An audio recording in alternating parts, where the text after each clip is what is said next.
Well, I think they're doing the right thing by concentrating on focusing on some of the issues that are out there with the West, in the West, and particularly on the Canadian prairies.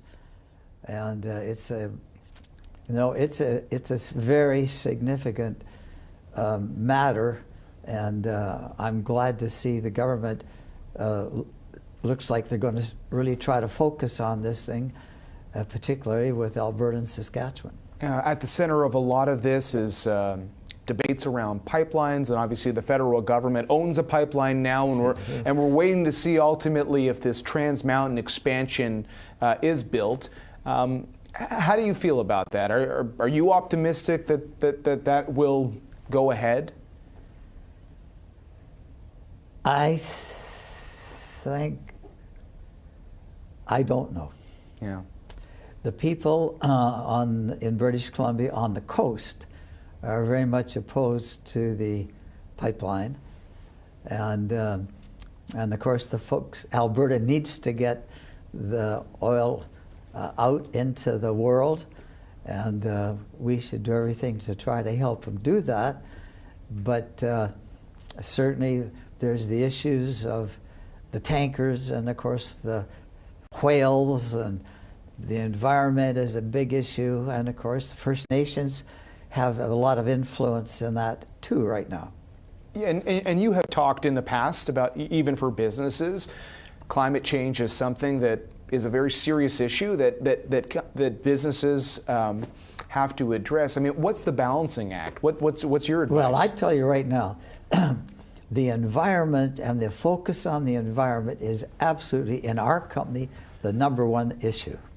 Is wherever our assets are, we're concentrating on the importance of the environment and what are we doing to support the transition, because we got a lot of stuff that was in the sort of the old economy, and we've got to find a way to make sure that to the best of our ability, because we have a lot of people. There's a lot of people that work in industries that have historically been important to the economy, like packaging, and plastic is a big issue, and that has to, in my opinion, is going to be changed, and there's a lot of new things coming out of that, and in my opinion there's going to be a lot of new types of packaging that's going to be much more friendly to the environment than we have now. So obviously that's become a priority for your business. Absolutely. And on that issue of pipelines, though, it sounds like you're not convinced that ultimately that Trans Mountain expansion happens. I presume what you're saying is that's largely based on the sentiment in BC surrounding a project like that? Well, the people, there's a very split population. People on the coast, generally speaking, they're not against the pipeline, they're against the tankers coming in with the problem and all the risk that tankers have, and of course the fishing industry is a concern, and so it's very split in British Columbia. You've talked a lot about the environment today, so clearly this is a big focus for you, and clearly it's coming up at a federal level in this country.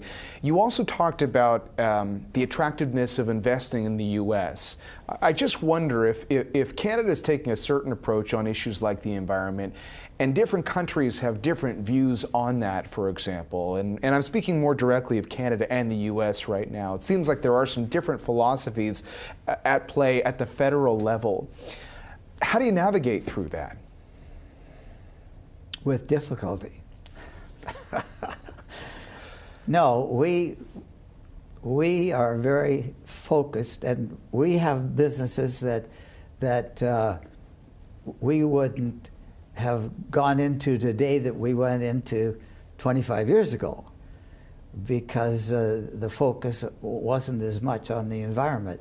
But in the meantime, we're in some of these businesses, and we've got to, over time, transition to things that are more friendly to the environment, and we're working on that. But again, you can't snap your fingers, and it doesn't happen overnight. You run a private empire. Was there ever a point where you thought being a public company would have been beneficial for your business, for Pattison Group? Absolutely. There's times that public companies can do things that private companies can't always do, but in our case, I have concentrated on being private, and there's a lot of you don't have to have quarterly reports every 3 months, and if you're long-term investors like we are, that we don't worry about this quarter, this half, this year. We're more concerned about what happens 5 years from now, or 7 or 10. So we don't mind the bumps in the road getting there, but in a public company, everybody focuses on this quarter, and we don't. And so in many ways, we like the private side of doing things because we can take more risk, and if we fail, we don't have a big problem on our hands. It's just we are hit, and we take it and move on. Where would you say you've taken the biggest risks in the last few years with the business?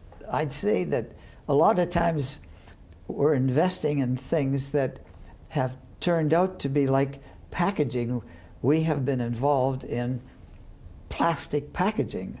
Been in it 25. We got in it 25 years ago, but we've got to move out of that business that we're in today, that is not environmentally friendly, and so we're reassessing everything these days on the environment. So, as you said earlier, that is a top priority for the business, and that means those businesses that might have an environmental footprint that you're approaching differently today means that you might make changes to the business. Well, absolutely. I mean, we're focusing on the business that we have, that there are environment issues that we have to focus on, and understand we have people, hundreds and thousands of employees, and their jobs and their families, and in the meantime, we've got to transition where our objective is to a more friendly